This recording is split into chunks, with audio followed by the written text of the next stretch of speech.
ముఖ్యమంత్రి చంద్రబాబు నాయుడు గారు తన పాలనా వైఫల్యాలని కప్పిపుచ్చుకోవటానికి ప్రజలకు 143 వాగ్దానాలు చేసి ఏ ఒక్క హామీని కూడా నెరవేర్చకుండా ఆ హామీల నుండి ప్రజలను డైవర్ట్ చేయడానికి ప్రతి వారము ఏదో ఒక రకమైన డైవర్షన్ పాలిటిక్స్ చేస్తూ దానికి శిఖరాయమానంగా గత 3 రోజులుగా జగన్మోహన్ రెడ్డి గారి వ్యక్తిత్వాన్ని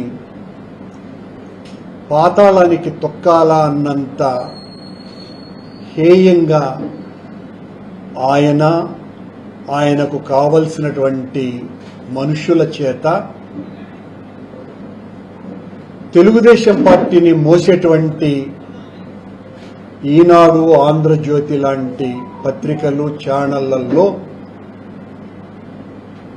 అత్యంత నీచానికి ఒడిగడుతూ రాజశేఖర రెడ్డి గారి మీద, జగన్మోహన్ రెడ్డి గారి మీద, రాజారెడ్డి గారి మీద అల్లుతున్నటువంటి కథలు అన్నీ ఇన్ని కావు. చంద్రబాబు నాయుడు గారు తానేదో దైవాంశ సంభూతుడని, దైవ కృప వలన ఆవిర్భవించిన మానవ జాతిని ఉద్ధరించటానికి పుట్టినటువంటి మహానుభావుడిగా భావించుకుంటూ ఆయన పలుకుతున్నటువంటి నీతి మాటలన్నీ కూడా అన్నీ ఇన్ని కావు.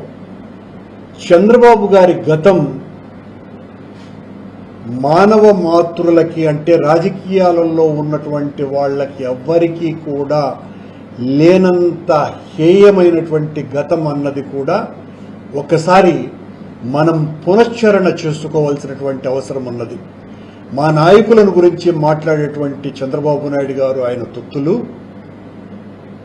మీ నాయకుడి యొక్క గతం ఎలాంటిది, మా నాయకుల గురించి పనిగొట్టుకుని అబద్ధాలు రాస్తున్నటువంటి మీరు నిజంగా రాజశేఖర రెడ్డి గారు అంత దుర్మార్గుడిగా మీరు చిత్రీకరిస్తుంటే, ఆ మహానుభావుడు చనిపోతే 670 మంది పేదవాళ్ళు వాళ్ళ గుండెలు పగిలి ఆత్మహత్యలు చేసుకున్నారు.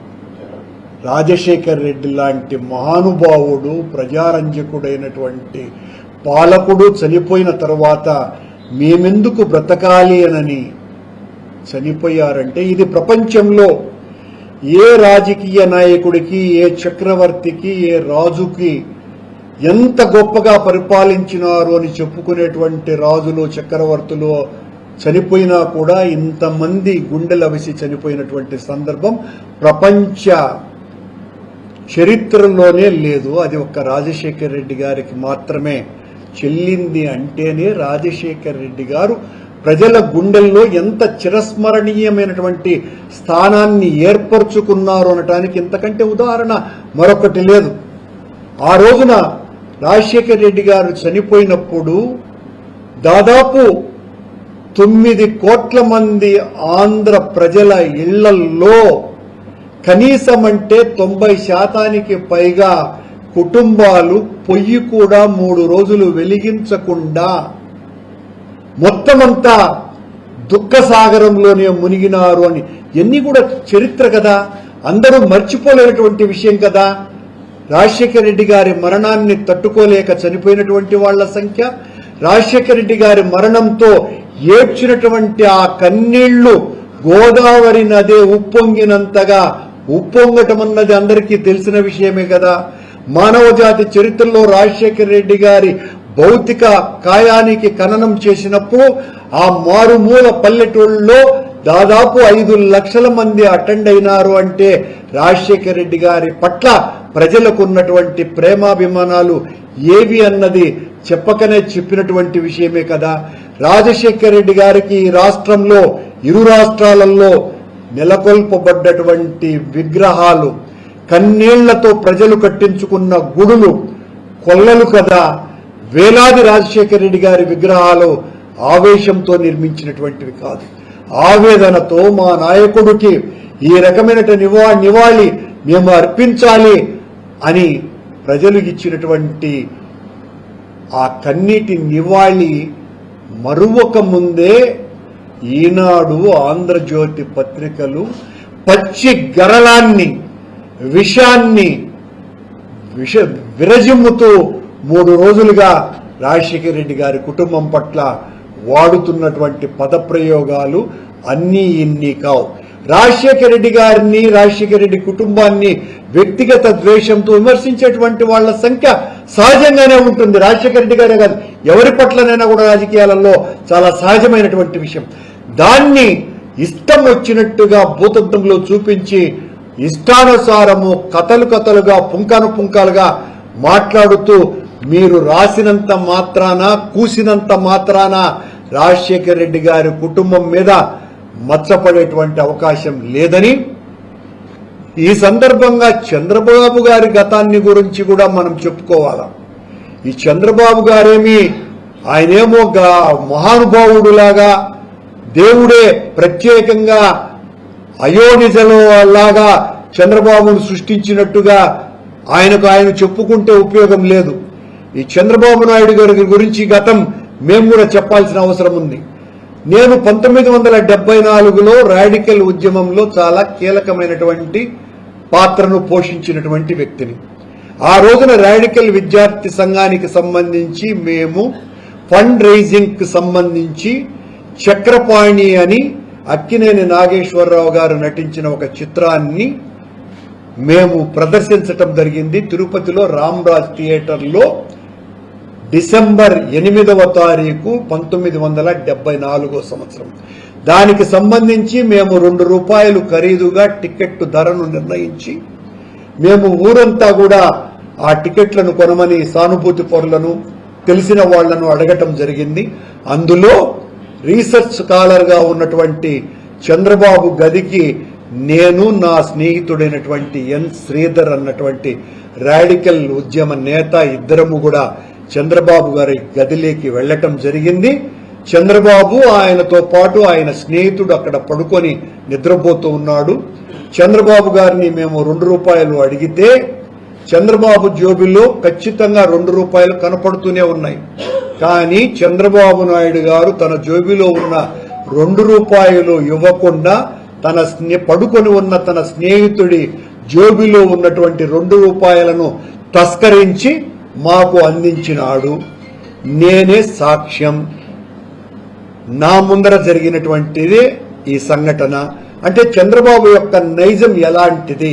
చంద్రబాబు నైజం కపటము, ద్రోహము, మోసము, అన్యాయము, అవినీతి, అక్రమము, అరాచకము వీటితోనే ప్రారంభమయ్యింది అనటానికి ఇది ఒక ఉదాహరణ.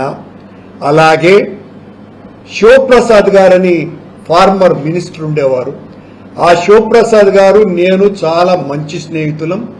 శివప్రసాద్ గారు వైఎస్ఆర్ యువసేనలో నేను పెట్టినప్పుడు దాంట్లో ప్రారంభ సభ్యుడు. ఆయన 90 నుంచి 97 వరకు అందులో చాలా యాక్టివ్గా పనిచేసేవాడు. ఆ శివప్రసాద్ చంద్రబాబుకు చిన్నతనంలో మంచి స్నేహితుడు కూడా. ఆ శివప్రసాద్ చెప్పినటువంటి విషయం, శివప్రసాద్ను రాజకీయాలలోకి నేనే 96లో ఆయన్ను తీసుకొని వచ్చి పార్లమెంటు సభ్యునిగా ఆయనకు టికెట్ ఇప్పించాలని నేను రాజశేఖర రెడ్డి గారి ద్వారా విశ్వ ప్రయత్నం చేయటం జరిగింది. ప్రైమ్ మినిస్టర్గా ఉన్న పివి నరసింహారావును అర్థించి. ఆ శివప్రసాద్ చెప్పినటువంటి విషయం చంద్రబాబు యొక్క నైజాన్ని గురించి, ఇవన్నీ కూడా తెలియాలి సభ్య సమాజానికి. మళ్ళీ ఒకసారి, శివప్రసాద్, చంద్రబాబు ఇద్దరు కూడా స్కూల్లో నటులు.